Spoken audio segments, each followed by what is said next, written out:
தப்பியா? இறைவன் விஷயத்தில் விளையாடக்கூடாது.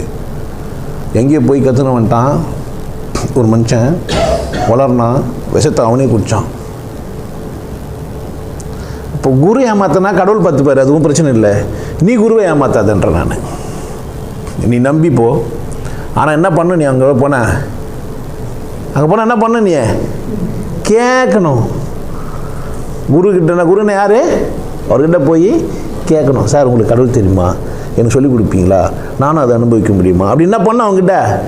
ஈஸி தம்பி, மேட்ரு இல்லைப்பா, ஒரு 40 நாள் 3வது கருத்து இருக்கும், நீ பயிற்சி பண்ணே வா. ஒரு நாள் இல்லைனா ஒரு நாள் என்ன பண்ணுருவ.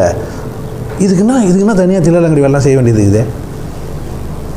இதுக்குன்னா தனியாக தில்லாலங்கடி வெள்ளம் என்ன செய்யணுமா? ஏன் பாரு, இறைவன் எளிமையாகவும் ஒன்றும் இல்லாமையும் சும்மாவும் இருக்குது. எளிமையாகவும் சும்மா இருக்கிறது எப்படி விசேஷமாக ஆக முடியும்? சும்மா இருக்கிறத விசேஷமாக ஆக்கிறதே குரு தான். அதுதான் விசேஷம் சொல்லி சொல்லி உன்னை என்ன ஆக்குறான். அதை இல்லை, உனக்கு சும்மா தானே அது. என்னடா ஒன்றுமேல இதை போய் கடவுள் என்னங்கிறான் லூஸு, அப்படி தானே உனக்கு தோணும். அதில் வர அதிசயங்களை வர ஜெயமா, ஒன்றுமே இல்லாமல் பீஸு, இது ஒன்றுமே இல்லாமல் இருக்குது. விசேஷம், விசேஷத்தின் உச்சம். உன்னை நிர்ணயிச்சதே அதுதான். உன்னை நிர்ணயிச்சதே அதுதான். உன்னை இங்கே கிடப்பில் போட்டு வச்சுக்கிறது அதுதான். ஆனால் அதை காட்டுறவன் விசேஷம் இல்லையா? அதை கட்டி பிடிச்சிக்க முடியுமா?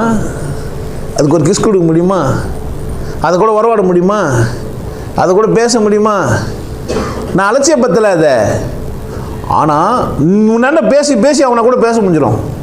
ஒரு நாள் இல்லைன்னா ஒரு நாள் அந்த நாதம் உனக்கு கேட்கும். சூனியத்தில் இப்படி ஒரு அதிசயம் இருக்குதா? ஒரு நாள் இல்லைன்னா ஒரு நாள் உனக்கு அந்த காட்சி தெரிஞ்சிடும். ஓ, இதை தான் என் குருவும் பார்த்துன்னுக்கிறானா. உனக்கு குரு மேலே மரியாதை கூடிடும். அப்பவும் நீ இறைவனை உணர்ந்த உடனே இறைவன் மேலே இருக்கிற மரியாதையை விட உனக்கு மரியாதை யார் மேலே தான் கூடும். ஏன்? என்னயா ஆமாந்தாம்டா, கூடுமா குறையுமா? பாரு, எப்பவுமே இறைவனை விட குரு ஒரு ஸ்டெப் மேலே இருக்கிறாரு.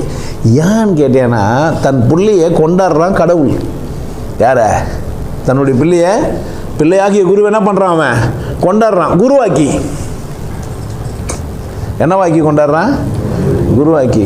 அப்போனா அவன் பிள்ளையை கொண்டாடுங்கிறான். நான் என்ன பண்ணேன்னா, அதுக்கு தான் சிவனுக்கு பிள்ளையா முருகனாக்குனானுங்க. அதுக்கு தான் சிவன்லாம் வந்து பிள்ளைலாம் பெற்றுக்க முடியாது. யாரெல்லாம் குருவோ அவங்கெல்லாம் யாருக்கு பிள்ளை தான்? கடவுளோட பிள்ளை தான். நீ அவனை அண்ணன், நீ என்ன ஆயிடுவ, போய் சேர்ந்துருவ. அதுக்கு தான் அந்த மாதிரிலாம் சொல்லி வச்சுக்கிறாங்க. இப்போ வழிபாட்டு முறைகளோ தலங்களோ எதுக்காக உருவாயிருக்குது? குரு பூஜை என்ன செஞ்சுருக்கிறானே. இப்போ இறைவன் பெரியவன் இல்லையா?